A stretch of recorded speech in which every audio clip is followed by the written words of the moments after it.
Professor A K. पासा साहब जुड़ गए हैं।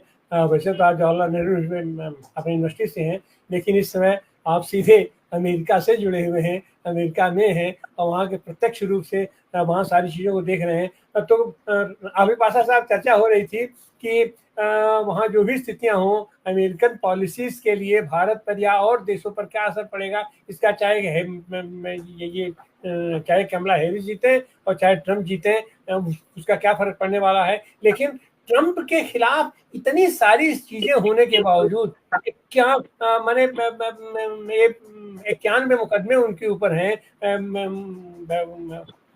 गुंडागर्दी के मुकदमे उनके ऊपर हैं, यौन हिंसा के मुकदमे हैं उनको, और उसके मुकाबले कमला हैरिस महिला भी हैं और शायद पहली बार अगर वो जीतती हैं तो कोई पहली महिला राष्ट्रपति अमेरिका को मिलने जा रहा है। तो इन सारे संदर्भों को आप कैसे देखते हैं इस चुनाव में, और आप क्या देखते हैं आने वाले दिनों में वहाँ का क्या परिणाम निकलने जा रहा है? जी शुक्रिया तिवारी साहब। पहली बात तो ये डेमोक्रेटिक कन्वेंशन जो शिकागो में हो रहा है, उसमें सबसे बड़ा मुद्दा फिलहाल जो देखने को आ रहा है वो गाजा में जो जंग हो रही है फलस्तीन के लोगों के खिलाफ नारेबाजी और प्रोटेस्ट, और वहाँ के लीडर्स जो एड्रेस कर रहे हैं, वो ऐसा कोई कन्वेंशन में अभी तक नहीं हुआ है। इतना बड़ा डेमोन्स्ट्रेशन और जो प्रोटेस्ट हुआ है ये फलस्तीन के मामले को लेके, काफी गंभीर वहाँ स्थिति थी कन्वेंशन के बाहर।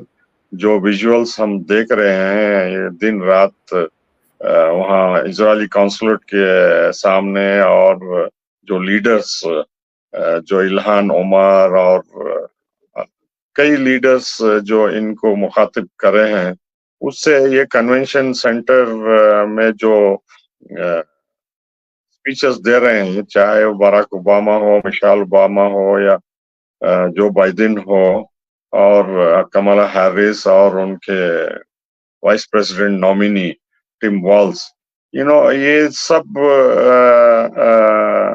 इसको नजरअंदाज कर रहे हैं। हालांकि जो बाइडेन ने पासिंग रेफरेंस में किया था कि जो जाने जा रही हैं, हताहत हो रही हैं, वो फलस्तीनी और इजरायली को कंपेयर कर रहे हैं। और दूसरी बात यह है कि ये बार बार ये सीज फायर हम कोशिश कर रहे हैं बोल के आश्वासन दिए हैं, लेकिन असल जो मामला है कायरो से, दोहा से और दूसरे अन्य पॉइंट से जो खबर आ रही है कि ये सिर्फ पब्लिक रिलेशंस के लिए एंथनी ब्लिंकन को भेजा गया था, कायरा, इजराइल और दोहा को, क्योंकि प्रेशर इतना बढ़ रहा है डेलीगेट से डेमोक्रेटिक कन्वेंशन में। दो चीजें पे वो डिमांड कर रहे हैं। एक तो जो आर्म्स हथियार दे रहा है अमेरिका को, जो पैसे दे रहा है, इसकी फौरन एम्बार्गो होना चाहिए, इसको खत्म होना चाहिए बोल के हजारों डेलीगेट्स वहां जहां भी जो भी चैनल इंटरव्यू कर रहा है वो बता रहे हैं। लेकिन बहुत कम लीडर्स इनको एक्सेप्ट कर रहे हैं और सिर्फ डेमोक्रेसी की बात कर रहे हैं, और जैसा ट्रंप इमिग्रेशन इशू पे बोल रहा है उसकी बात कर रहे हैं, अबॉर्शन इशू पे बात कर रहे हैं, इन्फ्लेशन पे बात कर रहे हैं। लेकिन जो असल बात वहाँ के डेलीगेट्स चाहते हैं, जो लिबरल विंग के डेलीगेट्स जो माने जाते हैं, वो हजारों की तादाद में है वहाँ कन्वेंशन सेंटर में। उनको सब या तो साइलेंस किया जा रहा है, उनको बोलने नहीं दिया जा रहा है, और ये बड़े बड़े लीडरान जो है फॉरेन पॉलिसी, यूक्रेन और दूसरे अन्य इश्यू पे, चाइना और दूसरे अन्य इश्यू पे बातें कर रहे हैं। सो डेमोक्रेटिक पार्टी जो है ये पोलराइज्ड हो गई है, बढ़ गई है। जो लिबरल विंग के हैं आधे 2/3 से ज्यादा, वो मांग रहे हैं कि जो आप मुद्दे उठा रहे हैं वो हमें पसंद नहीं है, आपको करना ही होगा इन्फ्लेशन के बारे में, यूक्रेन के बारे में, लेकिन जो असल मुद्दा है जो अमेरिकी सोसाइटी को डिवाइड कर रही है, जिससे अमेरिका का छवि पे असर पड़ रहा है, वो गाजा का मुद्दा है। और इतने 3 दिन से जो डेमोन्स्ट्रेशंस हो रहे हैं, ये क्लियरली इसको एक्सेप्ट करना होगा। और जो ट्रम्प का खतरा है, डेमोक्रेसी खतरे में है बोल के, तो ये कोर्ट्स और पब्लिक ओपिनियन वगैरह सब देखेंगे। लेकिन जो पॉलिसी जो बाइडेन अपनाए हैं, उनको तो कहा जा रहा है कि ये तो नेतन्याहू के साथ नरसंहार में शामिल हैं बोल के खुलेआम उनकी निंदा की जा रही है। और इसमें ये भी शक जताया जा रहा है कि ये कमला हैरिस जो है, ये डेमोक्रेटिक पार्टी का मुखौटा हो गया है, और उसको इस्तेमाल करके बेगिन ट्रम्प के खिलाफ इस्तेमाल करके जीतना चाहते हैं। लेकिन ये अमेरिकन सोसाइटी जो है व्हाइट्स की मोस्टली कंजर्वेटिव है। आप जानते हैं कि हिलरी क्लिंटन हालांकि इनसे ज्यादा पॉपुलर थी, ज्यादा सपोर्ट था, लेकिन फिर भी वो हार गई वो। तो यहाँ के जो पंडित हैं, जो इलेक्ट्रल इश्यूज को जानते हैं, उनका मानना है कि हालांकि अभी फिलहाल कमला हैरिस का इमेज काफी बड़ा है और वो जीतने की उम्मीद कर रहे हैं, लेकिन अगर खुदा ना खास्ता एक 15 दिन बाद, 1 महीने बाद ईरान और इजराइल के बीच में झड़प होती है, तो उसमें कमला हैरिस क्या कदम उठाती हैं और कैसे रिस्पॉन्ड करती हैं, वो बहुत अहम होगा। क्योंकि बाइडेन प्रेसिडेंट होने के नाते वो ज्यादातर निर्णय लेंगे, तो इसमें कमला हैरिस का रोल जो है बहुत कम होगा। और जो घटनाएं हो रही हैं, चाहे वो हमास की लड़ाई हो फलस्तीन में, गाजा में, लेबनान में, या हूती की, या इराक में वगैरह सब, तो ये मसले जो है अमेरिका के इमेज को खत्म कर रहे हैं धीरे धीरे। उनके सभी डेलीगेट्स एक तरफा जोर लगा के बता रहे हैं, सिर्फ इल्हान ओमर जो मिनेसोटा के रिप्रेजेंटेटिव वो नहीं है। तो ये जो ड्रामाबाजी चल रही है लोगों को यहाँ धोखा देने की कन्वेंशन सेंटर में, ये असलियत सभी लोगों को पता चल गया, क्योंकि इसके परिणाम अमेरिका की सोसाइटी के ऊपर काफी भयानक होंगे। पहले ही इन्फ्लेशन काफी परेशान कर रखा है ऑर्डिनरी जो अमेरिकन हैं, जो हफ्ते में $100 में घर की चीजें खरीदते हैं, जो $50 में खरीदते थे, तो अब $100 हो गया, डबल हो गया है। चाहे वो सब्जी हो या फल हो या दूसरे डेली नेसेसिटीज हो, तो इन्फ्लेशन काफी बढ़ गया है। और सैलरीज चूंकि वही है, तो कॉस्ट ऑफ लिविंग बढ़ गया है, और बहुत सारे इकोनॉमिक प्रॉब्लम्स हैं जिसमें ये जूझ रहे हैं। और वो मानते हैं कि ये अंधाधुन जो अमेरिका बिलियंस ऑफ डॉलर जो इजराइल को दे रहा है, यूक्रेन में दे रहा है, ये अमेरिका के हित में नहीं है बोल के ये काफी बड़ा मसला हो गया है, चाहे छोटे शहरों में हो या बड़े बड़े शहरों में है। और कन्वेंशन सेंटर इतना बड़ा है, मैं गया हूँ वहाँ, चिकागो कन्वेंशन सेंटर, हजारों की तादाद में बाहर लोग टेंट लगा के बैठे हैं, जहां इतने बड़े बड़े बैनर्स लगे हुए हैं कि आप अंदाजा नहीं लगा सकते कि ये इतना बड़ा शोर हो रहा है यहाँ। लेकिन जो इंटरनेशनल मीडिया है इसको बहुत कम डिस्प्ले कर रही है, और यहाँ के लोकल चैनल्स भी परेशान हैं कि ये मामला जो सिर्फ कॉलेजों में था, यूनिवर्सिटी कैंपसेस में था, तो अब ये पूरे डेमोक्रेटिक कन्वेंशन को हिला के रख दिया है।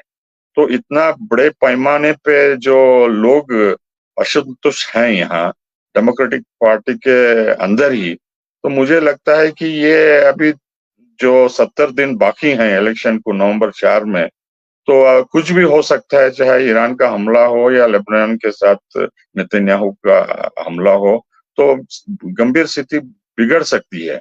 तो ये सीज फायर का मामला थमा देने वाला नहीं है।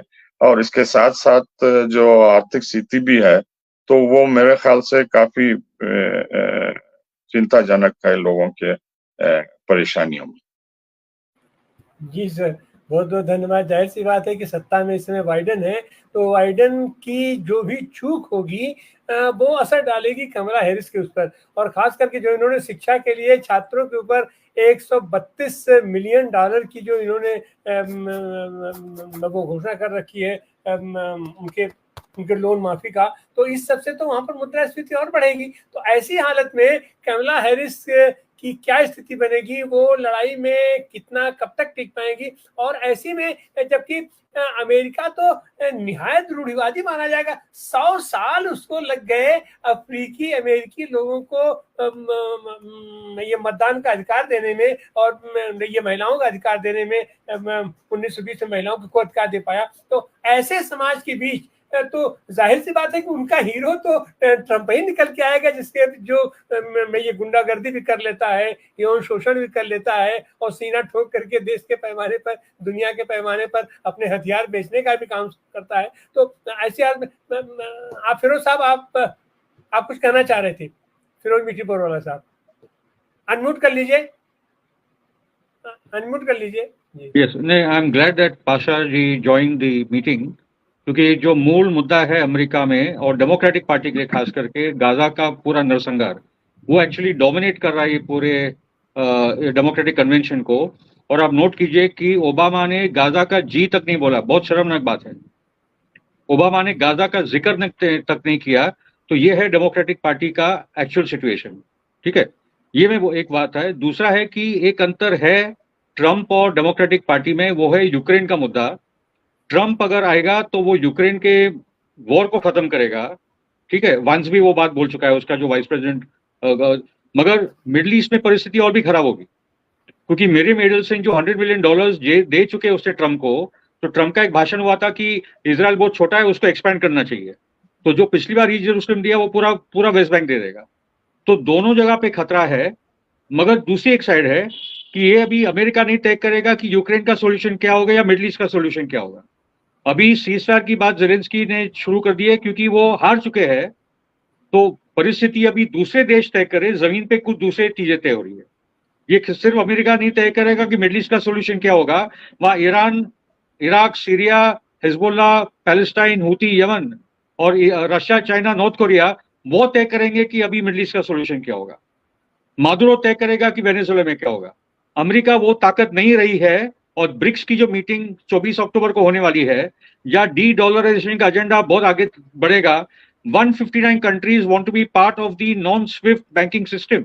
रशिया और चाइना ने स्विफ्ट का काउंटर बना दिया है। We do not need swift for banking transactions. तो जब नॉन स्विफ्ट ट्रांजैक्शन शुरू होगा, उसके बाद क्या परिस्थिति होगी 1 साल के बाद अमेरिका के अंदर, आप सोचे, जब डॉलर की जरूरत ही नहीं होगी दुनिया को, या कम से कम होती जाएगी। तो यूरोप में वो लोग हार रहे हैं, मिडिल ईस्ट में इजराइल हार चुका है, इसलिए नरसंहार हो रहा है। ओके, तो America is not going to decide foreign policy, ठीक है। That's what I am trying to say. अभी चीजें बैलेंस ऑफ पावर पूरा ईस्ट और ग्लोबल साउथ और रशिया और इंडिया वगैरह की तरफ आ रहा है। और मेरा बोल रहा हूं कि जब अभी मोदी जी यूक्रेन जाएंगे तो हमारी चर्चा उस पर आनी चाहिए कि what is he doing over there, ठीक है। मैं इतना ही खत्म करूंगा। धन्यवाद जी, बहुत बहुत धन्यवाद। अमेरिका की जो सबसे बड़ी समस्या है वो है कि वहाँ 2 ही पार्टी है मुख्य हैं, और सारी पार्टियां जो कुछ भी इंडिपेंडेंट पार्टी है, रिफॉर्म पार्टी है, लिबर्टोरियम पार्टी है, ग्रीन पार्टी है, सोशलिस्ट पार्टी है, पॉपुलिस्ट पार्टी है। वहाँ किसी पार्टियों का कोई अस्तित्व ही नहीं, कोई मतलब नहीं बनता है अंततः। तो अंत में जो पोलराइजेशन होता है वो हमको डेमोक्रेटिक चुनना है या हमको रिपब्लिकन चुनना है। और ऐसी हालत में वहां पर सत्ता का भी ये इनको हानि इसमें आनंद जी, और एक बात मुझे जोड़नी थी कि रॉबर्ट एफ कैनेडी जूनियर का 4.5% वोट है। वो अभी ट्रंप को कल सपोर्ट करने जा रहा है। जिल स्टाइन के साथ अरब और मुस्लिम वोट विस्कॉन्सिन एंड मिशिगन में आएगा। ये जो तमाशा इन्होंने डेमोक्रेटिक कन्वेंशन ही किया है, पाशा जी उसके बारे में जानते हैं। जिल स्टाइन का 1% vote can defeat Kamala Harris. 4.5% जब ट्रंप के साथ वोट जाएगा वो डेमोक्रेटिक पार्टी को, क्योंकि बाइडेन और हैरिस समझे नहीं कि गुस्सा कितना है डेमोक्रेटिक वोटर का आज अमेरिका में उनके खिलाफ।